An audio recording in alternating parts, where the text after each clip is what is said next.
I'm Chosen Architect, and this is Project Architect 2. Now today is when things really kick off, because today we should be able to get started with a new storage mod, and that is going to be Applied Energistics 2. Now there was a lot of debate in the comments where I asked you guys, well, which mod should I go with in this playthrough? And some of you definitely wanted me to do Refined Storage, but the majority of you wanted me to actually do Applied Energistics, and I'm completely understanding on that. I know that Applied Energistics is probably one of the least well-known how to do mods out there.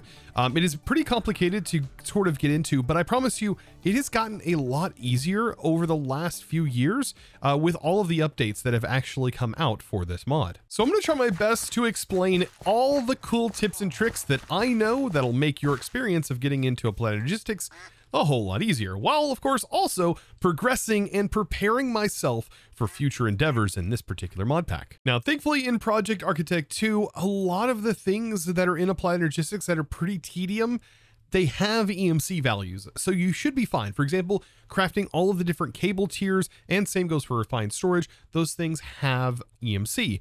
And same goes for the Certus Quartz production, as I know that can be kind of a daunting thing to get into. Honestly, it's not too bad in this pack if you didn't want to use EMC, but it is still available that EMC exists. Now, before we can even get started, we have to, well, find a source of Certus, and the way you do that is not actually underground anymore. The way you find Certus is by looking on your map for these things right here.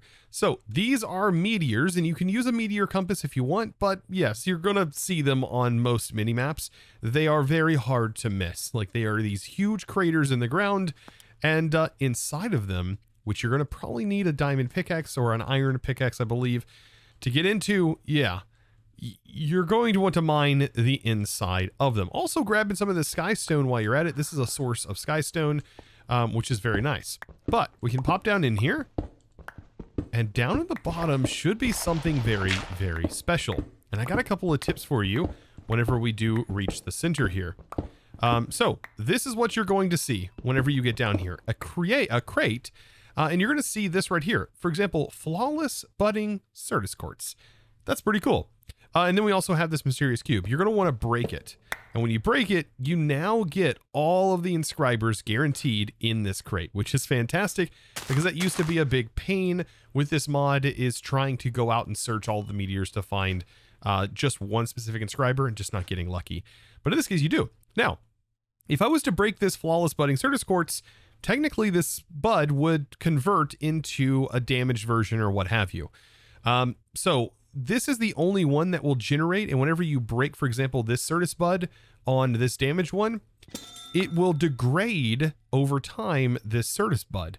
Now, we don't have to worry about it in this pack because we will get access to Certus and Certus dust. You can see right here with EMC. But typically, the best way to move this, if you wanted to bring one of these back to your base and, I don't know, farm it for EMC or something like that, you can use the cut paste gadget. And this is going to be one of the first times using this, but what we're going to do is we are going to right click and then shift right click to select that block, and then we should be able to hit the cut. And when we do this, this is essentially like super silk touching this particular block, and we have the ability now under the paste mode to paste this Flawless Budding Certus Quartz and move it. Typically, this is not something that is doable, but in this particular case, if you have a cut paste tool in any mod pack, this is typically something that you can do. Now, remember that growth accelerators in Applied Energistics do exist, and you can use growth accelerators to accelerate these blocks. And that also goes for crops and other farms. The whole early game progression of Applied Energistics has definitely and drastically changed over the last few years. Right now, though, I do want to nab this guy, and I do want to bring it at least back to the base. We could use it as decoration or something like that. But I also want to wait until a full crystal grows out, because as soon as a full crystal grows out, we will get a regular Certus Quartz crystal, not just the Certus Quartz dust. So in the meantime, some other things that I've been working on is I've upgraded this to a netherite furnace. Just required a little bit of netherite, which was easy for me to obtain now. I'm thinking about upgrading this. So we have power now from last episode, and that's generating a ton of power for us, and I want to be able to utilize that. So with our netherite furnace, I can slap on an augment factory, and this is going to convert it to not only using RF power, but it's also going to give us a bunch of extra slots. And we can have this set to auto split. So when we put items, for example, this Certus in here, it's going to automatically split it, and it's going to give us the product, which, by the way, is the silicon. And this bad boy is pretty fast at smelting things, and is also pretty cheap in comparison to, for example, the red matter furnace and so on. Now, if you didn't get super lucky, much like I didn't get super lucky here in getting a fully grown Certus bud, you can actually convert this Certus dust into a Certus crystal. And the way you do that is through the enrichment chamber within Mekanism, but that is going to require a little bit to get started. For example, steel. Now, we can make steel within Mekanism itself, which is kind of tedious, or we can actually use this method as well. I think I'm going to go for Mekanism's way of making steel though, because to get coke, it does require you to have a paralyzer, and you have to upgrade it that way. I don't know. If we're going to already dive into Mekanism, I think we're going to use the Mekanism method. And so with a couple of Mekanism machines made to get us started, being the metallurgic infusers, recommend making at least 2 of them, we should be ready to go. So to add to our machine room, we will just continue to carry on a power cable down here, and we should be able to get these machines up and rolling. Now, the ratios I suggest here is 1 stack of redstone that goes in here, and then that is 1 stack of iron. And then in this machine, we'll do 2 stacks of redstone, not in the power slot, but 2 stacks of redstone that goes over here, and 1 stack of osmium here, because that's how the ratios are getting started. And I'm sure you're like, I thought this was Applied Energistics we were getting into. Well, it's all going to be combined together, trust me.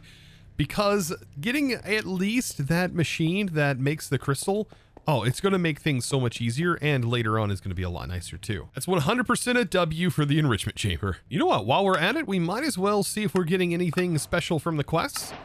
Ooh, I got myself some pipes for Mekanism, which is nice. And under the tech tab, ooh, we have a nicer reward here. We can get all kinds of stuff, and we got a tier installer. That's actually pretty nice that we got an early game tier installer, and we can use that immediately on these machines. So shift right click, and now this technically has more slots, and we can auto sort, and it can now process 3 at a time. And by the way, tier installers are pretty cheap, and probably some of the first things you should definitely make for these infusion factories. It's going to just speed them up 3 times. And you know what? I should have told you guys 3 infusers. That way you could also get steel started up at the same time, and also tier install that. Perfect. And the way we do steel is we're going to have coal, right? In 2 different forms. So we will use regular coal, and I'll do, just for right now, doesn't have to be a lot.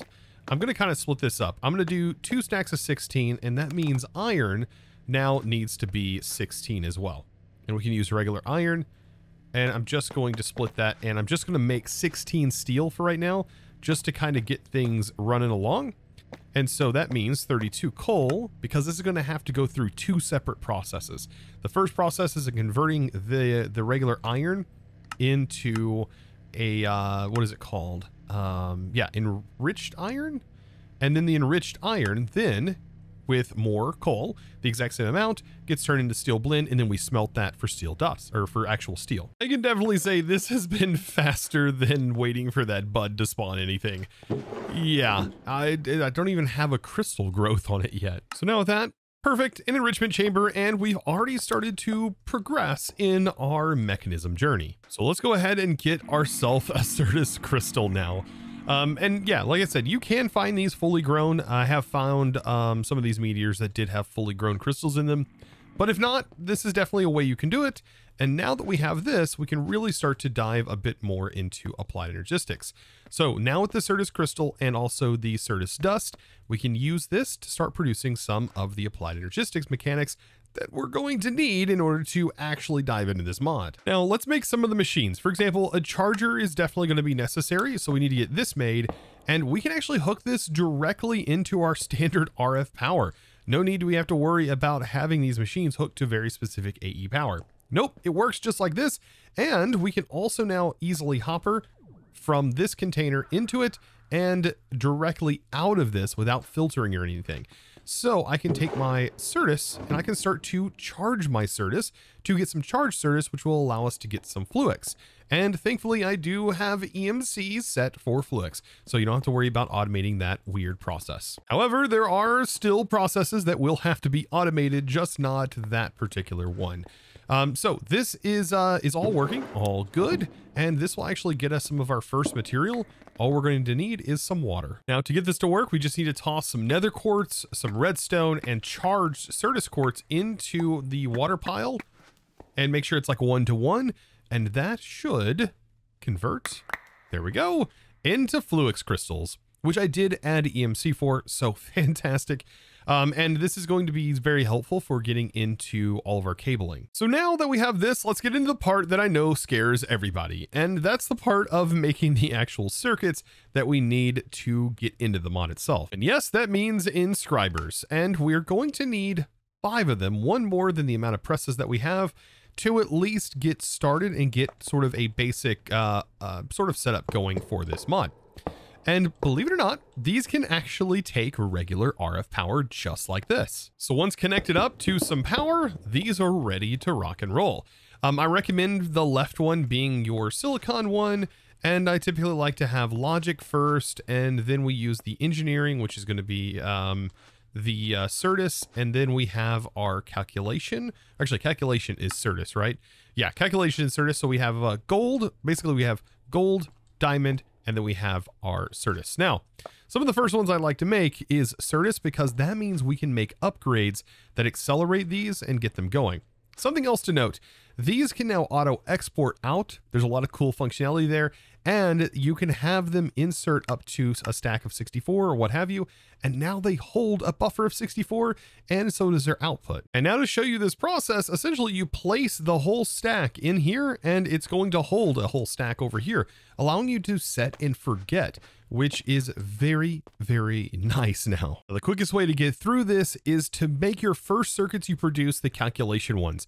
So that way you can combine them with diamonds to get yourself some advanced cards, and then use those to make acceleration cards with your Fluix crystal. And so let's make our first set of those. So to do this, we just shift click them in, and it's going to start producing with some redstone here in the center. Beautiful. Just like that, we now have our first actual processor. Now with the max speed upgrades over here, these things are flowing much, much faster than by default. Oh, there we go. I now have at least a stack, and this is a good amount to get started with, of all of the different processors. Now next I need to start figuring out where I want this Applied Energistics system to be and how I want it formatted.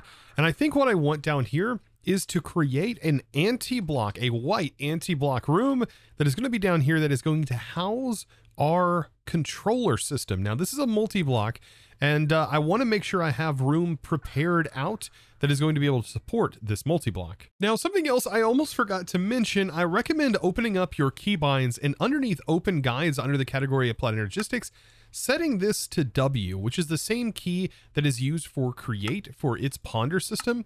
And what this will do is anything that has a guide for it, for example, the controller, you can hold W and it's going to pull the guide up for this. And this guide is absolutely amazing. There's a ton of examples and everything if you've never played with this mod before, and it's visual. So you can go in here and actually see all of the individual setups with all kinds of information displayed about this particular build. Now, this effect is probably going to seem a bit wild at first, especially when I just start placing in these blocks, because anti-blocks don't exactly have interactions with other blocks. The best way to describe this is to show it. So this is a bright white anti-block. Now, if I add another anti-block right next to it, notice it doesn't cast a shadow or ambient occlusion, much like this right here does. There's a little bit of a darkening when the block is there. Doesn't happen here. So it's just solid white, which means that you can definitely get lost in a puzzle room filled with these. Yeah, it'd kind of be like those mirror mazes where you just bounce your head off the walls over and over again. Yeah, that could definitely happen with a setup just using solid anti-blocks. Also, I apologize for those who are watching this at night and it may be dark in your room. You're going to be blinded. This is going to be one of the trippiest things you do whenever you go to exchange these blocks and then just the world disappears, seemingly. It's a very weird effect, but it's going to be pretty darn cool once we get the controller in here and actually powered. Now, if you are afraid of heights, that is an effect in itself. That is wild. The fact that you don't know if you're going to fall in a hole or not, it's just got some dust particles floating around. Everything's good. Now, just as a point of reference, I placed directly in the center of the room a piece of black concrete to give me a center reference when we build out this controller. Now, speaking of the controller, it's actually not too bad for us to make, considering of what we got already set up. It just requires those engineering processors for each one of the controllers. And now we don't have to go crazy with this just yet, and we can always come back and modify this network down the road. What we need to keep an eye out for, by the way, is how this is set up. So there are some configurations that will not work. So there may be things that the ways you try to set this up and do like a cube and you link like more than two sides together, it can cause problems. So I'm hoping this all fires up and all ends up working great once we get this done. For right now, I'm going to stick with this one. We can always add like sides off of it, but I think this is going to be fine just the way it is. Cool thing is we can actually power this directly with regular RF, so long as we're using a controller. Oh yeah, and I almost forgot, a 7x7 is as big as you can build this. So don't try and build a 9x9 or anything like that. 7x7 is as big and as far apart as they can be. So perfect, I just ran some leadstone flux ducts directly under the base and to power it on and see if this works. Maybe I missed a cable. You know, there's truly only one way to actually find out. Yes, time to shrink. Become very small. And I just gotta wander through here. Ah, yeah, I did miss a cable there, didn't I? Perfect. So, hopefully that's the only cable I missed. All designs are going to work. And I believe the reason why this doesn't work is because of the format here. So when there are four sides connected to each other, it kind of breaks the whole setup. And now you can get absolutely wild with this. For example, this setup right here is pretty darn wild. And now I really love to use tinted glass when using anti-blocks, as for one, it prevents the absolute blinding, but it does look really, really nice. So this is going to be at least the starting point, and we can run cables through the walls and all kinds of different stuff with facades. So this will actually look really good once we get things up and running. I think the only other things we're going to need now that we have power for our AE is actually getting the storage itself set up and the terminal for which we can craft from. So just like that, I will have myself a crafting terminal. So now we have access to this. We still don't have wireless just yet, but we will get that very soon. But for right now, we have the crafting terminal, and we also now need a place to put and start crafting our storage disks. Or I guess I should call them cells, right? Because Applied Energistics use cells, Refined Storage uses disks. Now I've started to run some cables and also give myself a little bit more access down here. And I'm going to be utilizing these smart cables for right now, and I've extended off of one of the sides. The reason being it's not too bad is because in this pack we have extended AE, and that means we do have a lot of helpful things to us. For example, the ME wireless connector kind of acts like an attachment for a side of a controller that gives you access to those channels down in here, and I can, for example, add these blocks back in, and I think just going one block back is more than enough to conceal any of the sort of outside areas. Now let's go ahead and bring this up. We'll talk a bit more about cables and how all of those cables kind of connect to each other later on down the road. But just to make things simple, let's place this in. I am, like I said, using orange cables, which means it's going to change my terminal to an orange color, which is kind of cool. Now I do want down here to facade this because I want this to be flat and look just like the rest of the large panels. So the way we do that is we make ourselves some cable anchors using any ingot, and we should be able to, I believe, oh, we have to do this in a crafting table. We have to surround the outside of the block with these anchors like this. And now we have ourselves a facade, which is very nice. And we can place this facade directly on top. You would never even know that that was a facade, and connect in, and perfect. So now this cable runs through and you would never know. You would never know. And you can store quite a few of these in here. And later on, we can also upgrade this to an extended drive. And the extended drives are absolutely wild. It does have this amount, which is 10, and it has another set of 10. So it can hold 20 cells inside of one, only using one channel. I recommend looking into Extended AE. We're going to be diving into it quite a bit, but if you haven't already seen what it can do, take a look at it. There's also a guide and everything for it if you followed the way I mentioned how to set guides up. So yeah, let's make like 10 of these. I think that's a good idea. This is why we also need quite a few of the logics. And that's going to be at least one cell and should hopefully allow us to start dumping our items. So making 10 of these cells, voila, ready to go. I don't want to place it in here. There's nowhere else for items to go. So anything that we put into this terminal should immediately go in here. Now, I already know this is going to be kind of a headache, and it's the dimlets. So dimlets are going to be very, very painful to store within here because of the typing that is set. So we can hold 63 types of items. And so this right here technically is one type of item, but so is this and this and this and this. Any non-stackable item is going to be a type of item. It's going to use up that typing, which is kind of unfortunate, which is why I do build a bunch of the 1Ks. But as I start to move this over, hopefully our storage will start to unlock a little bit. And we'll really start to see where we're setting. And now I just noticed this says device offline. I'm getting really bad at placing these cables. I thought I missed one. Now we can see 4 channels used of the total, and these are online. I was like, why can I not insert items into here? But there we go. Now we can. I've got some ideas for placing in our crafting CPUs, basically in the wall right here, and then we'll have something that covers it up potentially, or we'll just leave it open like this. Really doesn't matter. Actually, I might like the open look a little bit more. But our crafting CPUs are going to go here. We're going to have some more crafting stuff going. But I do want to get, before we finish up today, I definitely want to get access to wireless because we do have wireless. Now, this isn't going to be fully cross-dimensional wireless, much like we already have had with our tablet scanner from RF Tools, but we will get full wireless soon. So within Applied Energistics, we need to kind of craft ourselves a terminal. So this is the wireless crafting terminal. I am going to need some dense energy. This thing is kind of expensive, but thankfully we have, most of the stuff has EMC. The Fluix, not exactly. This actually has to be processed over here. So I'm going to go ahead and throw those in there. This just needs to be turned into Fluix dust. And then we just need to compress this and we should be able to get ourselves a wireless crafting terminal. So I've got myself a dense energy cell, and I do want to place a dense energy cell connected up to this eventually. For right now, I'm just going to use it to craft this storage, which is going to be very nice. So we need a regular crafting terminal, which I have. Fully charge it. I guess we could also charge it upstairs. So yeah, I can charge it back at the base here too. It should charge in there. I don't know why it's pulling it out, but it should.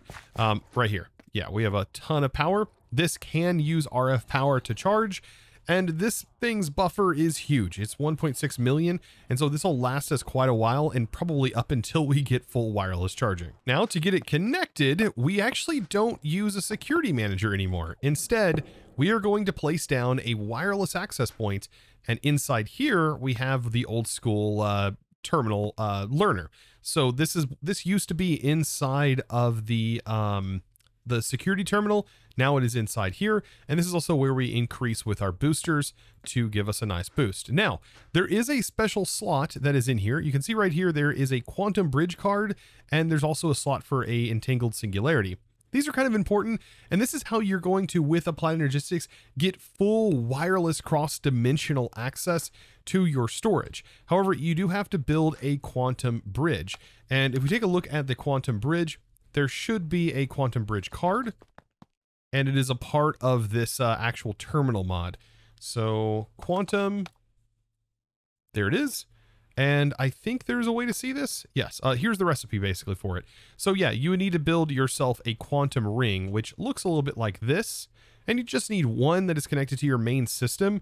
And once you have those singularities entangled, we'll be able to get wireless access. But it's going to take a little bit of time to do that. For right now, I'm just going to stick with some range boosters. So for me, this is going to be very, very nice. Now, I do want to remap my hotkeys so that way I can open up my crafting terminal here and I'm going to assign it to the same one that I set for the crafting table and the stick, which I won't be needing anymore. Of course, to set that hotkey, go underneath Applied Energistics and open Wireless Terminal. This is going to be the one that we actually use. So now with this also in my curio slot, I can open up my terminal from anywhere. Ah, very nice. Well, not anywhere just yet, but anywhere around the base. So now that we have ourselves a wireless terminal and we have Applied Energistics, boy, oh boy, there is so much potential in this area, our research facility, which has started to really come together, and it's only going to get better from here. Especially once we start getting some of these things automated. For example, the inscribers. I want to do that next episode. So if you haven't already clicked that subscribe button, now would be the great time to do so you don't miss out on future episodes just like this one.